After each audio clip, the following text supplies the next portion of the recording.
में कंपटीशन का दिन दिखा जाता है तो होस्ट कहता है लेडीज एंड जेंटलमैन वेलकम, क्योंकि अभी से हम लोग रेकोनॉइज के स्पेयर टूर्नामेंट के राउंड शुरू करने वाले हैं। और तब वहाँ पर बहुत सारे लोग थे, लेकिन तभी वहाँ पर हमारा टोमर युकन यूजीन वहाँ पर आता है तो वो सोचता है अच्छा तो ये है वो जगह जो मेरी मॉम मुझे बताया करती थी, क्योंकि अक्सर मेरी मॉम मुझे रेकिनोइस के बारे में बताती थी क्योंकि ये उनका होम टाउन था। लेकिन वो सोचता है मैंने कभी इमेजिन भी नहीं किया था कि कोई ऐसी जगह जहाँ पे मेरी मॉम मुझे कहानियां सुनाती थी मैं वहां पर आऊंगा। तो तभी पीछे से कोई से कहता है ऐसा लगता है कि कोई सेंटीमेंट में डूबा हुआ है। तो वो पीछे देखता है, वो कहता है ये इरिटेटिंग वॉइस किसी और की नहीं हो सकती। तो वहां पे उसका कजन था यानी कि एम्पर यान फैजा। तो तब एम्पर ने अपना रूप भी बदला हुआ था और उसकी ग्रीन आइज और ब्राउन बाल थे। वो कहता है अब तुम्हारा चेहरा ऐसा क्यों दिख रहा है। तो एम्पर कहता है हालांकि ये सिर्फ एक टूर्नामेंट भी है, फिर भी लोग किसी एम्पर पे अपनी स्पेयर नहीं उठाना चाहेंगे ना, तो मैंने फेयरनेस के लिए की है। और तभी कोई कहता है ठीक है तो अब हम आपको इंट्रोड्यूस करवाते हैं चैंपियंस प्राइज। तो यान फैजा कहता है देखते हैं इस साल का मास्टरपीस क्या होने वाला है। लेकिन जैसे उसकी नजर प्राइस पे पड़ती है ना, वो कहता है क्या आखिर ये क्या। और वहां पर एक हेलमेट था और उसके साथ एक स्पेयर था। तो होस्ट कहता है फैजा का one of a kind treasure जो आपको कहीं और नहीं मिलेगा। तो आखिर कौन इस ग्लोरी को लेगा। लेकिन यान फैजा वो तो बहुत शौक हो गया था। तो यूजीन कहता है आखिर ये एंटीक पीस यहाँ पर क्या कर रहा है। लेकिन तभी वहां से यान फैजा जल्दी से भागता है। तो यूजीन कहता है क्या इसको क्या हुआ।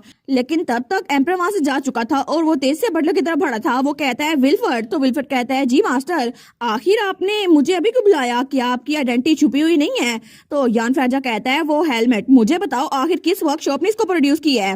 वो कहता है जी। तो वो कहता है मेरा पता है विनर प्राइज उसको किसने बनाया है। वो सोचता है माय लॉर्ड क्या आपको उसके बारे में सच में जानना है। वो कहता है वेल इसे किसी ने बनाया नहीं है, ये तो हमें मिला था। आपको पता है ना कि हमारी स्टेट में रेकोनॉइस में काफी ज्यादा आर्टिफैक्ट वो एंशियंट होते हैं जो कि टाइम टू टाइम हम मिलते रहते हैं, और ये भी हमें अचानक से मिला था जमीन के अंदर से। तो यान फैजा कहता है ये हेलमेट क्या इसकी तरह का सेम डिजाइन पहले कभी डिस्कवर हुआ है। वो कहता है वेल जहां तक मेरी नॉलेज है ना पहली बार हमें इस तरह का हेलमेट मिला है जो कि हमने 10 सालों बाद देखा है। लेकिन क्या आपने पहले इस तरह का हेलमेट देखा हुआ है। तो एम्पर यान फैजा वो बिल्कुल कुछ नहीं बोलता। वो सोचता है मुझे लगता है अब कोई गलती नहीं हुई, ये हेलमेट ये तो लाजमी तौर पर उसी का था, उस रेड विच का। लेकिन तभी उसे कुछ एहसास होता है। वो सोचता है नो वे, अगर ये उस रेड विच ने पहना था तो इस पूरे के पूरे एरिना में सिर्फ एक ही लड़की है जिसके लाल कलर के बाल हैं। लेकिन आखिर ये सब कुछ कैसे हो गया। तो तब बटलर कहता है मास्टर अब ठीक तो है ना। तो तब वो कहता है अगर आपको कोई मसला हो रहा है तो हम इस प्राइस को चेंज कर देते हैं किसी और के साथ। तो एम्पर कहता है नहीं, जैसा प्लान किया है वैसे ही करो और कोई भी सिंगल एलिमेंट पीछे ना छोड़ना। वो कहता है जी मास्टर। और थोड़ी देर बाद कंपटीशन का राउंड 1 शुरू हो रहा था और उनको बताया जा रहा था कि आपको कंपटीशन किसके साथ होने वाला है। और उनको बताया जाता है कि आपको एक स्पेयर मिलेगा जो कि लकड़ी का बना होगा और किसी को भी कोई इजाजत नहीं है कोई और चीज यूज करने की। लेकिन तभी पहला ओपोनेंट वो हार चुका था और उसको हराया था हमारे एम्पर यान फैजा ने। वो कहता है ठीक है मैं हार मान लेता हूँ। और इस तरह चैलेंजर नंबर 24 यानी कि एम्पर यान फैजा वो जीत चुका था, लेकिन चैलेंजर नंबर 25 उसने सरेंडर कर दिया था। तो एम्पर सोचता है मुझे लगता है कि इस बार बहुत सारे लोग यहाँ पार्टिसिपेट कर रहे हैं क्योंकि ग्रैंड प्राइज मुझे लगता तो है वो कौन होगा। लेकिन फिर भी अगर मेरी डिडक्शन गलत हुई तो फिर अभी के लिए मुझे टूर्नामेंट पे फोकस करना चाहिए। और थोड़ी देर बाद वहां पे दूसरा कंपटीशन भी जीत चुका था कोई, वो था कॉन्टेस्टेंट नंबर 26 जो कि पिछले साल का चैंपियन था मिशेल ओवन। वो कहता है देखो ना मैंने ये जीत लिया और देखो कितनी सारी लड़कियों ने मेरे स्पेयर पे रुमाल बांधा है, अब मैं सबको अपनी विक्ट्री पेश करूंगा। लेकिन तभी उसके सामने अगला टूर्नामेंट का कॉन्टेस्टेंट आ गया था। तो वो कहता है अच्छा ये तुम्हारा पहला राउंड है ना, तो तुम मेरे अपोनेंट होने वाले हो। लेकिन उसके सामने जो कोई भी था वो उसकी स्पेयर तोड़ देता है। वो कहता है किया इतनी जल्दी। वो तो बिल्कुल हैरान रह गया था। लेकिन तभी वो अपनी स्पेयर उसकी तरफ करता है और कहता है हार मान लो। तो सब लोग कहते हैं क्या, लेकिन तभी वो कहता है ठीक है मैं हार मानता हूँ, मुझे मरना नहीं है। तो सब लोग कहते हैं इसने इतनी जल्दी हार मान ली। वो सोचता है इसकी तकनीक देखकर मुझे पता चल रहा है कि मैं केयरलेस नहीं हो रहा था, अगर ये चाहता तो मुझे जान से मार सकता था, हालांकि ये सिर्फ एक लकड़ी की स्पेयर है। वो कहता है ये बहुत ज्यादा अच्छी फाइट थी। लेकिन वो सोचता है ये आदमी तो बहुत ज्यादा स्किल्ड लग रहा है और वो कोई और नहीं हमारा यूजीन था और वो भी जीत चुका था अपने वाला राउंड। लेकिन तब अगले राउंड में हमारी साशा की बारी थी। तो तब होस्ट कहता है अब पहला राउंड होगा कॉन्टेस्टेंट नंबर 31 और 32 के दरमियान। तो हमारे सोचती है यूजीन का स्पेयर वो तो बहुत ज्यादा अच्छा था और मैं अपना गार्ड डाउन नहीं कर सकती क्योंकि मैंने भी तो बहुत ज्यादा ट्रेनिंग की है। मेरे अपने टीचर ने भी मुझे बहुत ज्यादा प्रैक्टिस करवाई थी और मेरी ट्रेनिंग तो बहुत ज्यादा ब्रूटल थी और मैं उसको ज्यादा नहीं जाने दूंगी। तो तब वो सोचती है देखते हैं कि मेरा अपोनेंट है कौन। लेकिन जैसे वो सामने देखती है ना, वो कहती है क्या इसके तो ब्लू बाल है ना, बिल्कुल साथा की तरह। तो वहां पे जो आदमी खड़ा था उसको तो बहुत सब सीना आ रहा था, लेकिन वो बहुत ज्यादा घबराया हुआ लग रहा था। लेकिन जैसे ही होस्ट कहता है शुरू करें, तो वो जल्दी से हमारी साशा पे हमला करता है। तो साशा तो उसके हमले को डॉज कर रही थी, लेकिन तब वो बार बार उस पर हमला किए जा रहा था। वो कहती है वाओ, 1 मिनट रुको सही। लेकिन तभी उनको यूजीन भी फाइट करता हुआ देख रहा था, तो उसके सामने वाला कहता है आखिर आपने स्पीयर फाइटिंग कहाँ सीखी। लेकिन यूजीन सोचता है सिलीसिया आखिर वो सही से फाइट क्यों नहीं कर रही। तो पीछे एम्पर भी खड़ा हुआ था, वो सोचता है ये वो आउटफिट नहीं था, मुझे लगता है मेरी प्रिडिक्शन गलत साबित हुई थी, ऐसा कुछ भी नहीं है, सिलीसिया वो नहीं हो सकती। लेकिन पीछे से सिलीसिया का मास्टर वो चिल्ला कहता है साशा प्लीज फोकस करो। और हमारे सोचती है मैंने फोकस ना किया तो मास्टर तो मुझे जान से मार डालेंगे। लेकिन तब वो कहती है ओए तुम जरूर सैथा के बड़े भाई हो गए है ना कासान। तो वो कहता है क्या तुम मुझे जानती हो। लेकिन तभी वो थोड़ा पीछे होता है, तो साशा कहती है क्या अभी हमला नहीं करने वाला। वो कहता है आखिर तुम कौन हो और आखिर तुम मेरे छोटे भाई को कैसे जानती हो। तो साशा कहती है अच्छा। वो सोचती है ये जरूर उसका भाई होगा, मुझे सैथा ने कहा था कि मेरे भाई को ढूंढना है, उसके बालों का रंग और स्किन का टोन मेरी तरह ही है। लेकिन वो सोचती है मुझे लगा नहीं था मैं इसको ऐसी जगह पे मिलूंगी। तो साशा कहती है सैथा तुम्हें ढूंढने के लिए फैजा आया था और इस वक्त वो फैजा में है, चलो ना कैपिटल चलते हैं कासान, सैथा तुम्हारी हेल्प करना चाहता है। तो तब उसको थोड़ा गुस्सा आ रहा था, वो कहता है सैथा। और तभी वो हमारी हीरोइन की तरफ हमला करते हुए कहता है तुम आखिर मेरे रास्ते में कर क्या रही हो। तो हमारी सोचती है कि यार ये फिर से मुझ पे वार करने लग गया। लेकिन तभी ऑडियंस सीट्स पर 2 लोग बैठे हुए थे, वो कहते हैं नंबर 32 वो तो तब से हारी जा रही है। दूसरा कहता है ये तो बिल्कुल ओवर है। तो वहां पे शर्तें लगाने वाला आ गया था, वो कहता है आपको क्या लगता है कौन जीतेगा। 6-4 और है मुझे लगता है। लेकिन हमारी उन कहती है मैंने सुना था कि तुम तख्त लेना चाहते हो, लेकिन तुम फिया से भाग गए थे है ना, अगर तुम चाहो तो हम तुम्हारी हेल्प कर सकते हैं और इस कंपटीशन को जीतने से कुछ नहीं होगा, जल्दी से अपने आप को हमारे हवाले कर दो और फिर लौट जाओ। तो तभी ऑडियंस सीट में वो जो बैठे हुए थे ना, वो कहते हैं इस बार मुझे लगता है लड़की जीतेगी। तो लड़का कहता है नहीं मुझे नहीं लगता वो लड़की जीतेगी। तो वो कहता है आप लोग को एक्स्ट्रा शीट चाहिए। लेकिन तब कासान वो कहता है जस्ट एज एक्सपेक्टेड, फैजा के लोग को सच में नहीं पता ये एंशिएंट आर्गुमेंट इनका फायदा किया है और तुम लोग भी बस इसको ऐसे लेने वाले हो। लेकिन तुम्हें क्या लगता है इस एंटीक पीस को मैं ऐसे छोड़ दूंगा। तो हमारे थोड़ा पीछे होती है, वो सोचती है अभी तक इसने मुझे जो कुछ बताया है विल्फर्ड ने इस बारे में कुछ एक्सप्लेन नहीं किया था, उसके हिसाब से तो ये सिर्फ प्राइस था ना, लेकिन क्या इसमें कुछ खास है। तो तब वो दोबारा से उस पर हमला करने लगता है, वो कहता है हाँ बिल्कुल मैं मैर को कंटेन करने में बिल्कुल फेल हो गया, लेकिन अगर मुझे सुल्तान बनना है ना तो मुझे ये एंटीक पीस चाहिए होगा। और तब वो दोबारा से हमारी हीरोइन पे हमला करता है, लेकिन हमारी हीरोइन उसको रोक लेती है। वो कहता है मुझे इस एंशिएंट एंटीक की पावर चाहिए क्योंकि इसकी वजह से मैं अपने कॉम्पिटिटर्स का खात्मा कर सकता हूँ। तो तभी वो ऑडियंस वाले कहते हैं ये तो बहुत ओवरवेलमिंग लग रहा है। तो वो शर्तें लगाने वाला फिर से आ गया था, वो कहता है इस बार तो 8-2 है, मुझे लगता है वो लड़की हार जाएगी। लेकिन हमारी उन कहती है कासान क्या तुम्हें पता भी है कि तुम्हारा भाई तुम्हें कितनी ज्यादा मुश्किल से ढूंढ रहा है और तुम्हारी वजह से वो स्लेव मार्केट में भी चला गया था ताकि तुम्हें ढूंढ सके, लेकिन तुम्हें कोई फर्क नहीं पड़ता कि वो तुम्हारे लिए कितनी ज्यादा कोशिश कर रहा है। तो तब कासान वो हंसते हुए कहता है अच्छा तुम्हें लगता है मेरा भाई मेरे बारे में फिक्र कर रहा है। और तभी वो सोचता है मेरा फादर सुल्तान वो भी मेरे भाई को प्रायोरिटाइज करता था और वो डैम से था, मुझे कोई फर्क नहीं पड़ता वो क्या कर रहा है। और तभी वो हमारी हीरोइन का भाला वो पीछे करता है, तो हमारी हीरोइन नीचे झुक जाती है। तो कासान कहता है अगर सैथा ऐसे भटकते भटकते मर गया तो मेरा ही फायदा होगा क्योंकि मुझे कोई फर्क नहीं पड़ता वो जिए या मरे। तो ऑडियंस में वो लोग कहते हैं ठीक है अब ये लड़का जीतेगा, हम लोग पक्का कंफर्म करते हैं, हमें कुछ और नहीं करना। लेकिन तभी हमारी कहती है रिसेंटली मैंने बहुत सारे एक्सपीरियंस गेन किए और इसीलिए मुझे पता चला है कि दोनों साइड की स्टोरी सुने बगैर जजमेंट नहीं करनी चाहिए। और तुम तो तभी वो उठती है और तब अपनी किक उसको मारती है, तो उसका भाला नीचे गिर गया था, लेकिन तभी कासान भी नीचे गिरता है, तो सब लोग बिल्कुल शॉक हो गए थे।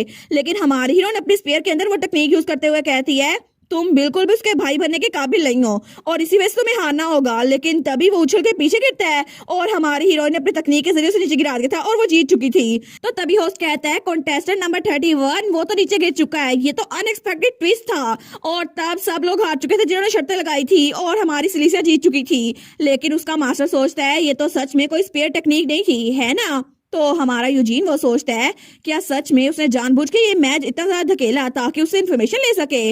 लेकिन हमारी सिलीसिया वो जीत चुकी थी और इस तरह सेकंड राउंड वो शुरू होने वाला था। लेकिन सेकंड राउंड में पहले बार ही हमारा यान फैजा और यूजीन सरवन वो दोनों आमने सामने आ गए थे। लेकिन यूजीन सोचता है जितना मैंने सोचा था ना उससे भी ज्यादा जल्दी मैं यान फैजा को फेस कर रहा हूँ। लेकिन तभी वो उस पे हमला करता है तो यान फैजा उसको डॉज कर लेता है। वो सोचता है इसके स्लैशेस और शार्पनेस बिल्कुल डिफरेंट है। जब इसने कहा था ये तलवार से ज्यादा अच्छे से स्पेयर चलाना जानता है तो ये मजाक नहीं कर रहा था और तभी वो दोनों फाइट कर रहे थे। लेकिन दूर से हमारी हीरोइन का मास्टर उसको देख रहा था। वो सोचता है इन दोनों के स्पेयर्स ये तो इक्वली मैच कर रहे हैं। ये तो बिल्कुल ऐसा लग रहा है जैसे कि मैं पुरानी एम्प्रेस और उनकी बहन को लड़ाई करता हुआ देख रहा हूँ, क्योंकि दोनों की स्पेयर टेक्निक्स एक तरह की है, आइडेंटिकल। और तब हमारा एम्पर वो अपनी स्पेयर टेक्निक यूज करता है जो कि रेक्नोइस के स्टाइल की थी। लेकिन तब यूजीन कहता है यान फैजा तुम अभी भी थकावट के साइन शो नहीं कर रहे। क्या तुम इसलिए ऐसा कर रहे हो ताकि तुम्हारा सीक्रेट दूसरों के सामने ना आए? और मैं तुम जैसा बिल्कुल नहीं हूँ, लेकिन आखिर तुम इस मैच को इतना सीरियसली क्यों ले रहे हो? तो एम्पर कहता है किसे पता, शायद ये मेरी इमेजिनेशन हो। लेकिन तब वो सोचता है नहीं, जब भी इस सब में साशा इन्वॉल्व होती है ना, जब पहले भी मैंने इससे लड़ाई की थी और अभी भी, मैं नहीं चाहता कि मैं हारूं, क्योंकि जब भी वो लड़की इन्वॉल्व होती है मैं हारना नहीं चाहता। तो तब उससे यही बात कहता है। लेकिन तब यूजीन उसको देखता है और कहता है ठीक है मैं समझ गया, तुम्हारी अपनी रीजंस होंगी है ना। तो एम्पर कहता है आखिर तुम मैच के दरमियान में ये बातें क्यों कह रहे हो? तो तब यूजीन अपना स्पीयर नीचे फेंक देता है और कहता है इस मैच के लिए मैं हार मानता हूँ, क्योंकि मैं अब मैच और नहीं खेलूंगा। वो कहता है क्या तुमने इतनी आसानी से हार मान ली? लेकिन तभी होस्ट भी कहता है कॉन्टेस्टेंट नंबर 27 उन्होंने सरेंडर कर दिया है और कॉन्टेस्टेंट नंबर 24 वो जीत चुके हैं। लेकिन एम्पर कहता है तुमने हार मान ली, इसका मतलब है कि तुम साशा के पीछे नहीं पड़ोगे। तो यूजीन जो अपना चेहरा रुमाल साफ कर रहा था ना, जो कि उसने नया लिया था क्योंकि पुराना वाला तो उसने साशा को दे दिया था, तो वो कहता है मुझे फिर से कहने दो इस सब का साशा के साथ कोई ताल्लुक नहीं है, और वैसे भी मैं तुम्हें ये सब कुछ नहीं करने दूंगा, लेकिन तुम्हारी अपनी वजह होंगी इसी वजह से। और तब उसे याद दिलाता है जब उसे कल ही उसने कहा था कि सिलिसिया को मैंने सिर्फ एम्प्रेस इसलिए बनाया हुआ है क्योंकि वो इस रोल के लिए परफेक्ट है और इसके अलावा मेरा उससे कोई ताल्लुक नहीं है। तो यूजीन कहता है इसी वजह से मुझे लगता है तुम अपनी बात से पूरा उतरोगे और सिलिसिया के साथ कोई ताल्लुक नहीं बनाओगे, है ना? क्योंकि अगर तुम्हारे जैसा कोई उसका हस्बैंड बनने का प्रिटेंड करे तो मैं उसको 1 साल के लिए बर्दाश्त नहीं करूंगा, चाहे तुम मरी क्यों ना जाओ। लेकिन तब वो वहां से जाने लगता है। तो एम्पर सोचता है आखिर ये इतनी सीरियसली हर बात क्यों ले रहा है, इसको पता है मैं मरने वाला हूँ, तो आखिर मुझसे ऐसे बात क्यों कर रहा है। लेकिन तभी अगला राउंड जो कि फाइनल राउंड था वो शुरू हो चुका था और तब हमारा एम्पर यान फैजा और एम्प्रेस हमारी सिलिसिया आमने सामने थे। लेकिन सिलिसिया वो तो इधर तो देख रही थी। तो तब एम्पर कहता है ये पहली बार होगा कि एक मैरिड कपल अपने घर से बाहर एक मैदान में लड़ रहा है। लेकिन फिर भी जब यूजीन सर्वर से मैं लड़ा था ना तभी मुझे ऐसा नहीं लगा था। तो वो कहती है इससे फर्क नहीं पड़ता। तो एम्पर सोचता है इसने मुझे इग्नोर कर दिया। वो कहती है आपको पता है यहाँ पर सैथा का बड़ा भाई आया हुआ था, मैंने उससे लड़ाई की थी, मैंने उसको ढूंढने की कोशिश तो की, लेकिन मुझे लगता है कि जैसे मैच एंड हुआ ना वो तो बिना किसी ट्रेस के गायब हो गया। तो एम्पर कहता है ये तो ऑब्वियस है ना कि वो भाग रहा है, लेकिन तुम्हें ये सब कुछ खुद करने की जरूरत है, हम बाद में उसको ढूंढ लेंगे। वो कहती है नहीं नहीं, उसने जो कुछ भी कहा था ना मुझे लगता है कि कोई डिजास्टर होने वाला है। लेकिन तभी वहां ऊपर से कुछ आवाज आती है। तो वो दोनों ऊपर देखते हैं तो हमारी सिलिसिया कहती है क्या आखिर ये यहाँ पर क्या कर रहा है। तो वहां पे कासान वो प्राइस के पास आया था और उसने होस्ट को धक्का दे दिया था। तो तभी वो प्राइस को पकड़ते हुए कहता है देखा मुझे ये मिल गया, ये मेरा हो गया, डैम यू सैथा और डैम यू तुम फादर, मैं दोनों को मार डालूंगा, मैं हर एक को मार डालूंगा। लेकिन सिलिसिया कहती है ये आदमी ये तो कासान है ना। लेकिन सिलिसिया कहती है आखिर इसने प्राइस ले लिया, लेकिन आखिर इस प्राइस का फायदा क्या है। तो तब सैथा का बड़ा भाई कासान तो बिल्कुल पागल हो गया था। वो हंसते हुए कहता है ये काम कर जाएगा, ये काम कर जाएगा। लेकिन तभी कुछ नहीं होता। वो कहता है क्या आखिर ये बिल्कुल चेंज क्यों नहीं हुआ, आखिर ये काम क्यों नहीं कर रहा इस आर्टिफैक्ट को। तो लेकिन तभी वहां पे होस्ट उठता है और कहता है तुम क्या कर रहे हो, इसको अभी नीचे रख दो, अगर तुमने इंटरफेरेंस ज्यादा की ना तो मैं नाइट्स को बुला लूंगा। तो तभी सैथा वो अपना चाकू निकालते हुए कहता है दफा हो जाओ यहाँ से। और दोनों की लड़ाई होने लगी थी। लेकिन तभी हमारी हीरोइन आती है और तब उन दोनों के दरमियान अपना स्पेयर मारती है तो दोनों नीचे गिर गए थे। लेकिन तभी वो होस्ट तो बहुत ज्यादा डर गया था। वो कहता है आखिर एक वुडन स्पेयर में से ये एनर्जी कैसे निकल सकती है। लेकिन तभी हमारी हीरोइन वो स्पेयर कासान की तरफ करते हुए कहती है बस बहुत हो गया कासान, अपने आप को पीसफुली अरेस्ट करवा दो, क्योंकि अगर तुमने ऐसा ना किया तो फिर। वो कहता है तुम फिर से मेरे प्लान में दखलंदाजी करने के लिए आ गई। लेकिन पीछे से एम्पर सोचता है ये फिर से खुद चली गई, आखिर इसको पर्सनली हैंडल करने की क्या जरूरत थी। लेकिन कासान वो कहता है नहीं बिल्कुल नहीं, अगर मैं इस बार भी फेल हो गया तो तभी एम्पर को कुछ सेंस होता है। वो सोचता है कि ये इसकी एनर्जी है। तो तभी कासान वो अपना मैर रिलीज करता है और उसका मैर बिल्कुल अनस्टेबलाइज था। तो तभी इर्द गिर्द वो रोशनी फैलने लगती है। लेकिन सब लोग घबरा गए थे। वो कहते हैं क्या आखिर ये हो क्या रहा है। तो हमारी हीरोइन वो भी कहती है ये क्या चीज है। लेकिन तभी उन दोनों के दरमियान हमारा एम्परर आ गया था और तब वो अपना रून यूज करते हैं, जिसकी वजह से दोनों का मैन और रून टकरा रहे थे। लेकिन तभी वहां पर एम्परर वो उसके रून के अंदर भी दरारें पड़ी थी और कासान का मैर तो बहुत ही ज्यादा फैल रहा था। और तभी वो हेलमेट उड़ता है तो एम्परर वो उस हेलमेट को पकड़ता है और हमारी सलीसा के सर पे पहना देता है। सलीसा कहती है क्या ये क्या, लेकिन तभी वहां पर बहुत ज्यादा रोशनी फैलती है, जिसकी वजह से वहां इर्द गिर्द हर तरफ बहुत ज्यादा तबाही हो रही थी। लेकिन तभी थोड़ी देर बाद वो धुआं हटता है तो वहां पे कोई भी नहीं था। तो बाकी लोग कहते हैं आखिर हुआ क्या है। तो तब वो होस्ट कहता है ऐसा लगता है कोई चीज फटी थी, लेकिन क्या हुआ है। तो तभी वहां पर जहाँ सिलीसिया, कासान और हमारा एम्पर खड़े थे ना, वो जगह टूट चुकी थी और सिर्फ ऊपर से नहीं जमीन के अंदर से भी। तो तभी दूसरी तरफ सैथा जो कि एम्पीरियल पैलेस में बैठा हुआ था, उसे कुछ महसूस होता है। वो खिड़की के बाहर देखता है और कहता है क्या ये हो गया। तो उसका सर्वेंट कहता है लॉर्ड सैथा। लेकिन तब सैथा तो बड़ा परेशान हो गया था। वो कहता है आखिर ये कैसे हो गया। लेकिन उसका सर्वेंट कहता है लॉर्ड सैथा क्या हुआ है। तो तब वो अपना सर पकड़ लेता है। वो सोचता है डैम इट, आखिर में मुझे फिर से मैर महसूस हुआ, क्योंकि ये मेरा भाई होगा और उसका मैर बिल्कुल अनस्टेबलाइज था और ऐसा लगता है कि वहां पे एक्सप्लोजन हुआ है। तो तब अपने सर्वेंट से कहता है अभी जाकर अभी का जो एम्परर ना उसको जाके बताओ क्या हुआ है। तो उसका सर्वेंट कहता है लेकिन लॉर्ड सैथा, अगर आपके भाई का मैर वो अनस्टेबलाइज हुआ है तो इसका मतलब है हम आपके भाई को बचा नहीं सकते। तो सैथा कहता है अगर लक हमारे साइड पर हुआ ना तो सिर्फ मेरा भाई मरा होगा, लेकिन अगर नहीं तो बहुत सारे लोगों की जान खतरे में होगी। तो तभी दूसरी तरफ कोई नोटिफिकेशन आती है, स्पिरिट आर्टिफैक्ट वेल कैरी वो एक्टिवेट हो गई है, डिटेक्टिंग द यूजिंग ओरा। और तभी वो हेलमेट उसमें से आवाज आ रही थी, हम यूजर को रिकॉग्नाइज कर रहे हैं अपने नए मास्टर के तौर पर और हम उसको उसकी बॉडी के हिसाब से मैच कर रहे हैं। और तभी उस हेलमेट के जरिए सिलीसिया के ऊपर पूरा का पूरा आर्मर बन गया था। लेकिन तभी वो जमीन पर लैंड करती है। वो कहती है क्या ये आवाज कैसी थी, मुझे आवाज सुनाई क्यों दे रही थी। लेकिन जब वो सामने देखती है वो कहती है ये कौन सी जगह है, योर मैजेस्टी कासान कहाँ पर है। लेकिन वहां पर कोई भी नहीं था। तो तभी पीछे से कोई कहता है ओए तुम वहां पर। तो सिलीसिया कहती है ये कहीं वो तो नहीं। लेकिन तभी उसके सामने एक बच्चा खड़ा हुआ था जो कि टीनेजर लग रहा था। वो कहता है तुम, आखिर तुम्हें यहाँ किसने भेजा, अपनी आइडेंटिटी मुझे बताओ। और वो था एम्परर यान फैजा जो कि उस वक्त टीनेजर था और वो 10 साल पहले आ चुकी थी। तो हमारी हीरोइन सोचती है आखिर ये हो कैसे गया। अभी थोड़ी देर पहले कासान की मैर एनर्जी वो तो बहुत ज्यादा फैल रही थी और हिज मैजेस्टी दरमियान में आ गए मुझे बचाने के लिए और बाकी लोगों को बचाने के लिए। लेकिन तभी वहां पे तो धमाका हुआ था ना और ऐसा लगता है स्पेस, टाइम और सीजन वो भी बिल्कुल बदल चुकी है। लेकिन इसके अलावा मेरे सामने जो खड़ा है वो कहती है योर मैजेस्टी। तो यान फैजा कहता है क्या आखिर तुम मुझे योर मैजेस्टी कैसे कह सकती हो, मैं तो अभी तक क्राउन प्रिंस हूँ। तो हमारन कहती है मुझे माफ कीजिएगा मेरी गलती है, जुबान फिसल गई मेरी। लेकिन वो सोचती है इसका मतलब है कि अभी तक ये क्राउन प्रिंस है, मतलब मैं 10 साल पहले आ चुकी हूँ। तो हमारन कहती है मैं तो बस एक आम सी नाइट हूँ, आप किस पाइयों में से हूँ। तो वो कहता है मैंने साफ साफ देखा था कि तुम आसमान से नीचे उतरी थी और तुम मुझे झूठ बोल रही हो, ये तो बिल्कुल जादूगर लगती हो तुम। वो कहती है नहीं नहीं मुझे नहीं पता आखिर क्या हुआ था। लेकिन तभी पीछे से कोई चिल्लाता हुआ आता है, वो देखो वो लड़का, अगर उसको पॉइजन एरो लगा है ना वो दूर नहीं जा सकता, ढूंढो उसको। लेकिन तभी उनको वो मिल भी गया था। तो वहां पे बहुत सारे असैसिन थे। वो कहते हैं देखा हमें मिल गया, क्राउन प्रिंस ऑफ फैजा वो यहाँ पर है, उसको मार डालो। तो एम्परर वो कहता है डैम इट, अब तो मैं पक्का मरा। लेकिन तभी हमारी सिलीसिया आगे होती है। वो सोचती है ये तो बिल्कुल डिफरेंट है, जब मैं उस बटरफ्लाई की मेमोरीज में गई थी ना तब तो बिल्कुल डिफरेंट था और तब मैं किससे बात नहीं कर सकती थी। लेकिन दूसरे लफ्जों में कहें तो इसका मतलब है मैं सच में पास्ट में आ चुकी हूँ। और तभी वो अपने स्पेयर के अंदर से अपनी पावर यूज करती है।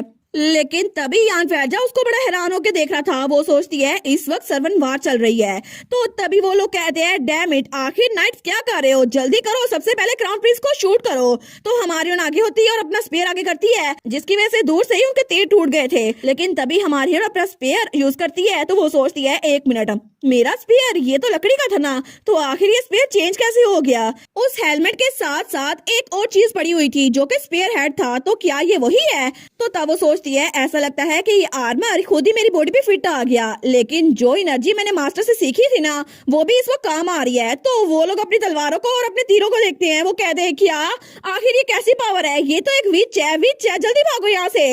लेकिन हमारन कहती है अच्छा हुआ ना, लगता है अभी के लिए वो भाग गए हैं। तो पीछे से एम्परर उसको देखते हैं। वो कहता है एग्जैक्टली तुम हो कौन। तो हमारन कहती है मैं तो आपके एम्पायर की एक नाइट हूँ ना योर मैजेस्टी। नहीं नहीं मेरा मतलब है क्राउन प्रिंस, और मैं तो बस यहाँ पर घूम फिर रही थी। वो कहता है अच्छा ऐसी बात है, तो मुझे बताओ तुम किस यूनिट से बिलोंग करती हो और तुम्हारे कमांडर का नाम क्या है, तुम्हें टाइटल किसने दिया था और तुमने स्पेयर टेक्निक सीखी किससे।